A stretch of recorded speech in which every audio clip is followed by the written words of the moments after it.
Hello, good morning, and welcome to episode 13 of a very special midweek episode of Nebula Quest. I'm Noden, your host, as always. So, 1.2 is upon us. We are here, we have got it in our brains, well, in our computers, in our spaceships, and so on. And one thing that I was noticing, right? Oh, look at this, 6 jumps to our destination, all kinds of nice information. Might have been there before, no idea, but it's there now, and I like it. So, more importantly, I like it now. What else do we have? If we go to the galaxy map, this is pretty cool. If we zoom out a little bit, you can see we have the little icon right over here, because I pre-ordered, I have another ship laying around. Now, I can't just go to this ship whenever I want. But if I were to fly over this ship, I could certainly take control of it. And there it lies, waiting for me. One day to return and to come return for it. Look, it's only 114 light years away. I mean, it's just a small little jaunt. But yeah, so 1.2 is upon us. Lots of cool little things coming in with that. One big thing coming in on that. But before we get into that, let's do our usual spiel. Let's talk about Space Car Bingo. We have found nothing in Space Car Bingo. Why? Because we've been in the same system for a long, long time. That ends right now. Right now, we're getting the hell out of Dodge. So I was just looking at the astronomical objects in the area that are yet undiscovered in this zone. There is one thing that I missed at that star. 186,000 lights at 2 and a bit light days away, that I forgot to discover. It looks to be just an asteroid thing. Guess what? We're leaving it. I'm done with it. I'm done with this system. I mean, it's a cool system and all. I love it. I mean, it's nice and big, and I like big systems, and I cannot lie. So, but that's, I've had my fill of this. We've spent 2 episodes in here, and and I'm ready. I'm ready to be gone. Ready to be gone. And I say this is a very special midweek episode. This is going to be the new norm. There's going to be 2 episodes happening now of Nebula Quest every week. So there's going to be a Thursday episode and a Sunday episode. I am excited. I'm so glad that I've finally figured out, dedicated more time to this show. I don't know why I, have been leaving it as once a week kind of a thing. I think of all the games that I was playing or have been playing, are playing, it always seemed like the one thing that was the easiest to just do once a week. Let's get out of the way of this thing. Let's do a dubstep scanner real quick. We just got that one, I bet. Nice little brown dwarf or something. And we picked up another little thing. Okay, let's just slow her down, and we'll come and take a look at this guy. We're just looking at our nav ball. There we go. Unexplored. But it's something that I've wanted to be. I want to play this game more, and it's one of the things I actually really hate is that because I've had Nebula Quest as once a week, and because of the kind of show that I have it on YouTube with, and I only get to play this game once a week. And it's 20 minutes, an episode, and it's once a week, and that sucks. Nice little brown dwarf. So is there something? There's something in orbit of it. Yeah. Yes. So yeah, I'm excited to have the opportunity now to play this a little bit more often, and yeah, so I'm gonna. But yeah, so 1.2 is out. It's got a number of really cool things in it. So the one big thing, this is the quote-unquote Wings update, and what that does is it adds this new functionality to the game where you can basically group up with friends, and in fact, an AI can group up together as well. But it now allows you to be as a group, travel as a group, do little cute, cool things. Actually, I don't know all of the functionality that goes in with Wings. I did read it all, but that was when they were first announcing it for the beta, and I just didn't check it out. I should play the beta. I have beta access to this. Well, when there is beta access, I have beta access. I should just play the beta more often. I mean, I'm sure that wouldn't screw up my regular save, wouldn't it? Probably would. But best not then. Let's get a little close to this guy too. But yeah, anyways, so it is pretty interesting. So now it allows you to group up, basically, is the big thing. I think you can slave your jump drives to each other, so like one of you can do the calculation of where you're going, and you can just all go there at once, and share targeting information and all kinds of cool stuff. It's actually, there is a lot of functionality that's worth taking. A big ice ball. That is one big ice ball. I'm gonna go get some snow cones. Oops. But yeah, a lot of like interesting looking functionality in it, which I suggest you all go look out. There's also a couple of new ships in here. We got the Fer de Lance or the Fer de Lance, depending on how you speech it. And the Vulture, I don't know. I have no information on these ships. I believe the Fer de Lance is a frameshift drive charging. Whatchamacallit? Oh, automatically retracting hard points. How about that? And it made a little bzz bzz noise. Like a cruiser or something? I don't know what it is. I really don't know. 4, 3, I don't know what it is. 2, There's apparently been a comms interface overhaul, so like all the stuff up there, we can toggle through this stuff now, I believe. Somehow, I'm not sure exactly how, but apparently that works. What else has been added? Added AI groups. Alright, let's get... Oh, see, now look at that. Now it's doing this thing. Thank you. Why are we not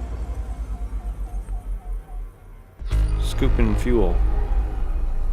8 new astrological objects, okay. Surely we should be scooping fuel out of this. Taking heat damage. Shit. Okay. Warning, taking heat damage.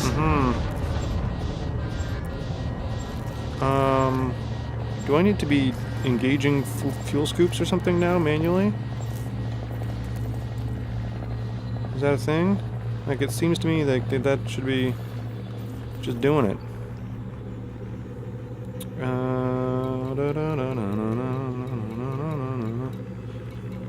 I don't even have an option for it. Okay. So is it possible... Look at how bright my cockpit is, though. I mean, that's bright. Just leaking a lot of sun in here. Which is still on cooldown. Frameshift drive charging. Yeah, why did we not do any scooping out of that at all? Jumping to a Hades sector. Is there a... Oh no, oh no, oh no. Quickly, quickly, 4, quickly. 3, 2, 1, engage. Whew, whew. I want to go back there. Taking heat damage. Okay, where did we just come? I did not mean to jump away from there. Warning, taking heat damage. Yeah, not surprised. Okay, oh, that's nice. We gave us a little message there to tell us that we didn't actually find anything. Alright, so let's turn around and we'll take a peek-see back at the object we just came into, and then we're going to go backwards just very quickly and find out what the fuck was going on in that last system. Alright, so let's do this, and then... Oh, I gotta actually... I need my ship to be a little bit more autonomous, so that once I'm scanning it, I can start looking through nav data, and it doesn't interrupt what's going on. Alright, little brown dwarf, perfect. Okay. Galaxy map, please. Where did I just come from? I'm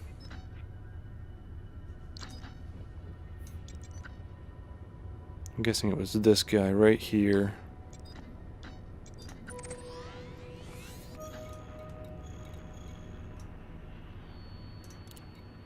Okay, yeah, head back that way. I think that was it. Let's...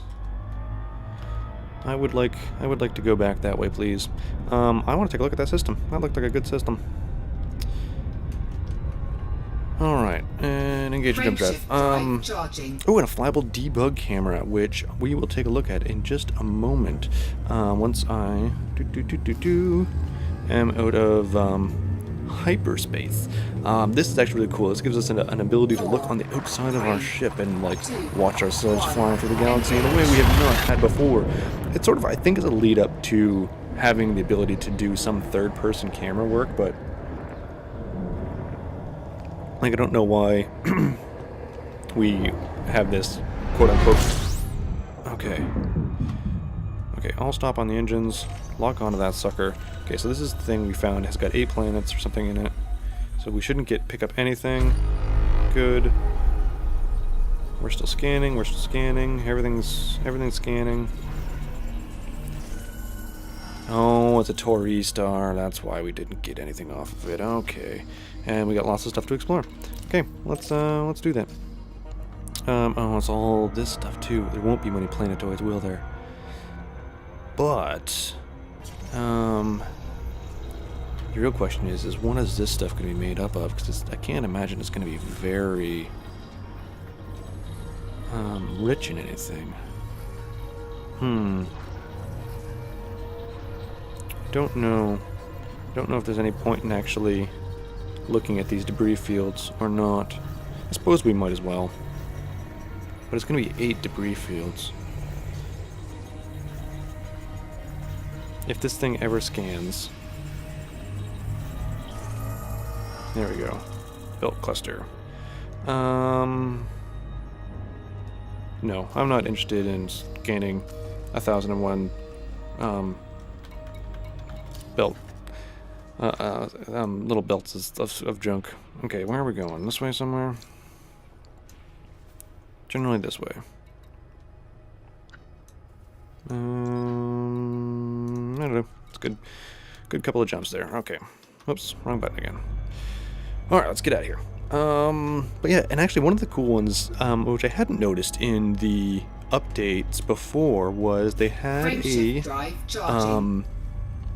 section where they've talked about the things that they've added, but they had one specifically for audio, which I talked about. I don't know if it was in this or where it was that I was talking about it recently. Actually, maybe. Oh no, it's in something. It's in something that you won't see until Monday. Yeah. 3, 2, 1, engage. Put a lot of spark and spark and. Warning. Taking heat damage. I was gonna say spark and sparkles, but then I said, but I didn't think it was, so it was spark and parkles. Anyways, they put a lot of extra blah there, and I don't like it. Alright, let's get away from this Warning. thing. Taking heat damage. Yeah. And head towards this guy here. But, yes, I thought it was really cool, that they've got this, like, little section in here. So they're talking about, like sounds for like when you're mass locked and when it's safe to disengage and, and slow down GUI alerts and just little things like that. I'm a big fan, or have become, as I've aged, I've become a bigger fan of sound effects.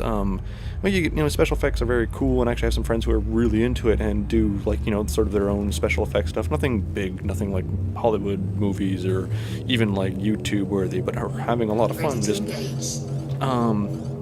playing around doing their own special effects. Making guns shoot and stuff like that when nothing ever happened.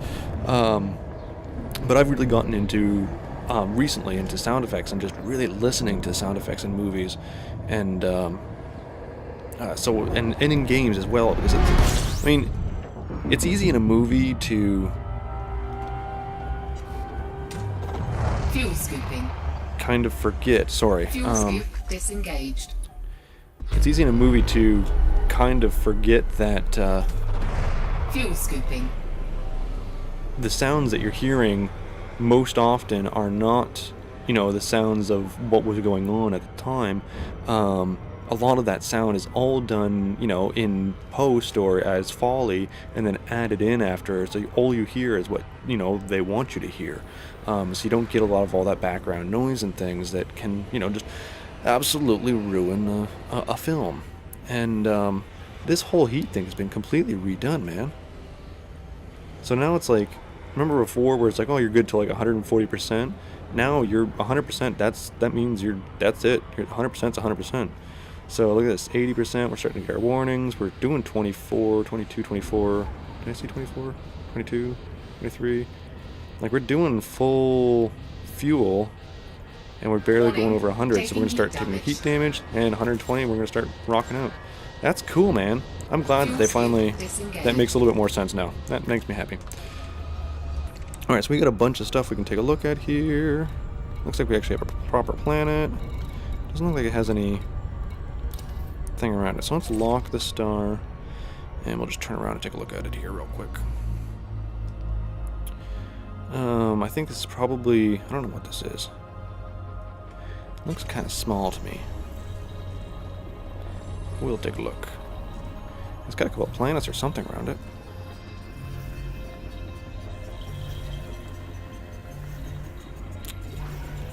It looks small, but it ain't. Yellow orange star. It's pretty good sized star there. A little bit smaller than our sun, I think. Alright, so let's pop over to this guy right here, just because it's right there. Slow it down, slow it down, slow it down, slow it down, slow it down. Alright, anyway, so I've been listening to a lot of sound effects, so seeing a whole section is saying, oh, this is what the sound effects are that we're working on in the game. Oh, yeah. That was really close. That was some bad flying. It just paid off just well enough. I just want to come on around and take a look at this. This kind of looks like a big dust bowl to me. Like Tatooine. Or worse. Oh, that does not look like a fun place to be, man. Alright, next one. Going down the list. Weak signal source. Huh. What is that? That's different. Not an unidentified signal source, a weak signal source. Huh. Well, we are investigative explorers, so, you know, we're going to see a sign of the spine by going and checking it out. What was I going to say? I don't remember. Talking about sound effects, I think that's all I had gotten to. What do they have here? Audio for reboot sequences, new heat indicator audio warnings, specific new impact sounds for cannons, railguns, plasma accelerators, etc., etc., etc. Anyway, sound effects are cool. Yeah, so when you see like a regular movie, it's easy to forget that. When you watch like a cartoon movie like Big Hero 6, the Lego movie, it's a little bit easier to realize that shit, none of the sounds that are going on right there ever actually happened. Like, everything that's happening, everything that you hear is added in. Like, somebody's mixing all of that in. And same with video games is the same thing, is that it's easier to remember that, oh shit, you know, none of this stuff is actually happening. Now, like in here, you know, you're in a cockpit, you know, it's a lot of computery, you know, beeps and bops and little, you know, screen opening sounds and stuff like that. You don't think so much of, you know, there's not a lot, you don't think that there's a lot of subtleties that are going on with, you know, the way the engine noise is, and the fact that there are now and again, like, just little differences in harmonics here and there in the engines, just to make things a little bit more interesting. And just a lot of really cool things that go on. And then, like in a real movie or in an animated movie that has things like, you know, pants, all the sounds of, like, just the fabric of people walking. So this is just a holler. Mostly harmless. Dugald scanning, no faction, he's clean. Hey, buddy. Let's turn around and let's see if we can fly in formation quickly with him, maybe. And if we can. Whoa, slow down. Yes, good. Let's speed up just a little bit. Oh, too much. We sped up too much. Oh yeah, that's nice. Alright, so Control Alt Space. What? right? Control, Alt, and space. No? How about this one? Control, Alt, space. It no work. Oh, how do I activate this, huh? Flyball debug camera. How does one activate flyball debug camera? Well, your ship's very pretty. Thank you for showing it to me. Man, it does look good though, doesn't it? I mean, we talk about Star Citizen having just really good graphics. But come on, I mean, that still looks pretty fucking cool. That's still impressive to me. Alright, let's get underway here. Where are we going? Let's go to this guy. Lock destination, please. We are trying to explore. And, oh, it's a bunch of junk. Is this all going to be junk? There should be more than just junk here. I'm pretty sure.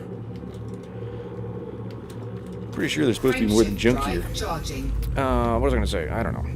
But yeah, so like, listen, next time you're like playing a game or something like that, just listen to all like the little things that are going on.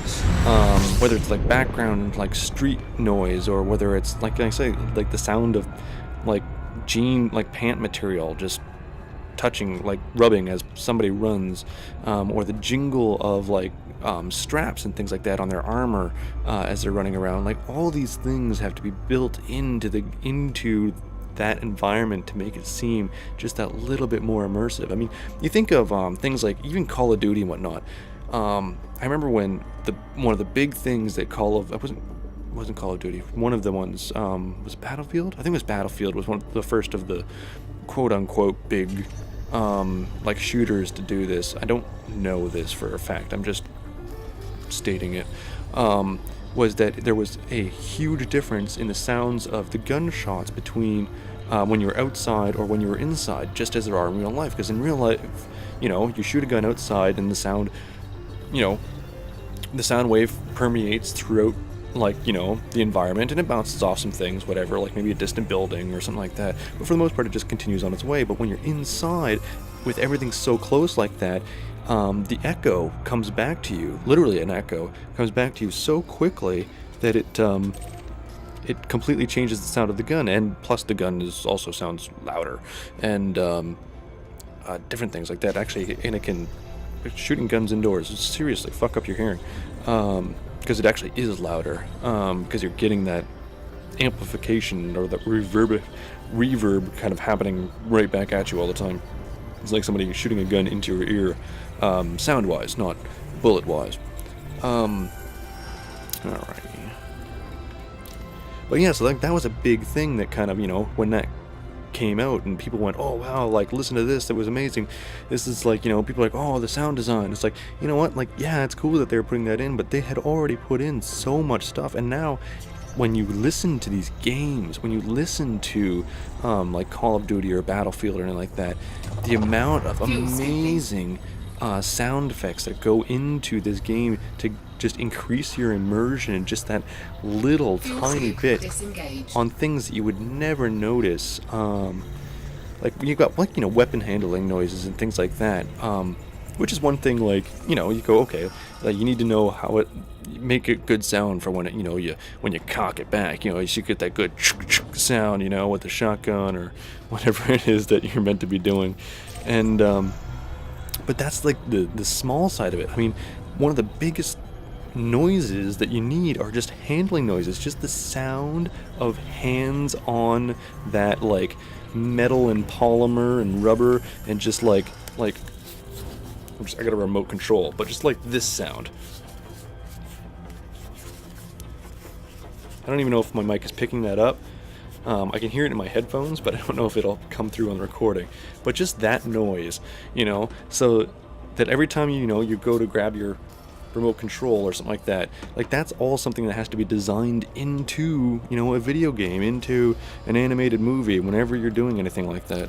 And I think that's just fucking cool. So I just thought it was really cool that they were adding that section into their updates. If it wasn't there previously, I don't really know. But like I say, it could be something that I'm just noticing now, or it could have been there all along. But I appreciate it regardless.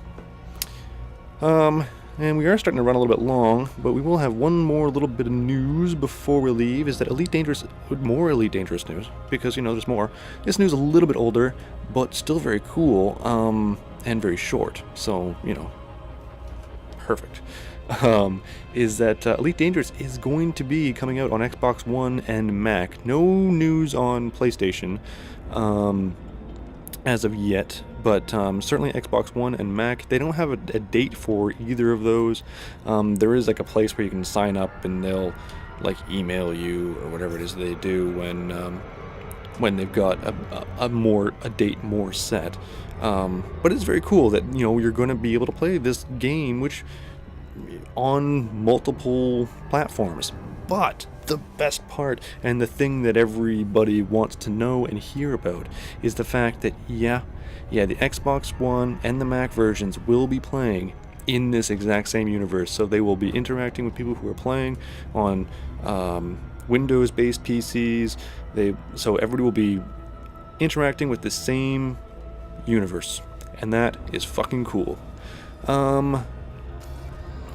Okay, if these are all going to be... Let's just get to this far belt. We'll pick up this thing, take a look at it. Maybe we'll park next to it, and that's what we'll call it an episode. We're just going to sleep rough in amongst the asteroids. That's probably a bad idea. I mean, it sounds like a good place to get yourself shot, isn't it? Maybe we'll just, you know, we just shut everything down, just look like a piece of floating rock. That's what you're supposed to do, right? That's what my exploration handbook told me. Hi, my name's noden'gin. I'm from the Explorer Scouts. We're selling cookies to help support our troop and to get us to the Jamboree in Sirius. Would you like to buy a box of space cookies, please? Alright, come on. Scan. Come on. Anytime. Scan away. Thank you. Okay. And let's just pick up a little speed so we can just get there a little bit faster, because I am in a hurry. I'm literally like recording this right before I have just enough time to edit it and then get it out to you guys. Meant to do it earlier, ran out of time. I've been playing some City Skyline, and I really wanted to bring that out as a series, so I did a couple of test recording sessions with it, and I just am not digging it. I mean, I love the game, I love playing the game, but I cannot do a good series in it. Like, I can't do a good wow, those look heavily metallic to me. Think they got a lot of iron or something in them? Just me?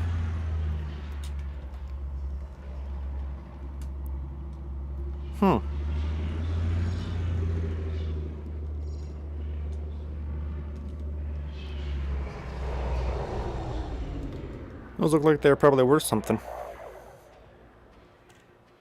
Alright, well, I'm gonna end it there. Anyways. Detected. Oh shit. We're not sleeping here. We are not sleeping here. We're gonna go into the 30s, but we are not sleeping here. You know what? Do you know where we're gonna go? If I can ever get out of this thing. Is this another... I don't know what this is, but that's where we're gonna point our nose. Frameshift drive charging. I am in no mood to be picked off by some AI pirates while I sleep. That's the last thing I want to do. Okay. Alright, so let's turn off of that for a second. Actually, can we leave it just in our screen enough that I can do some navigation and hopefully it will learn something while I'm at it. Let's head... Is this still the right way?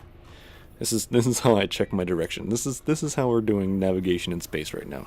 I've got nothing fancier than a big mouse.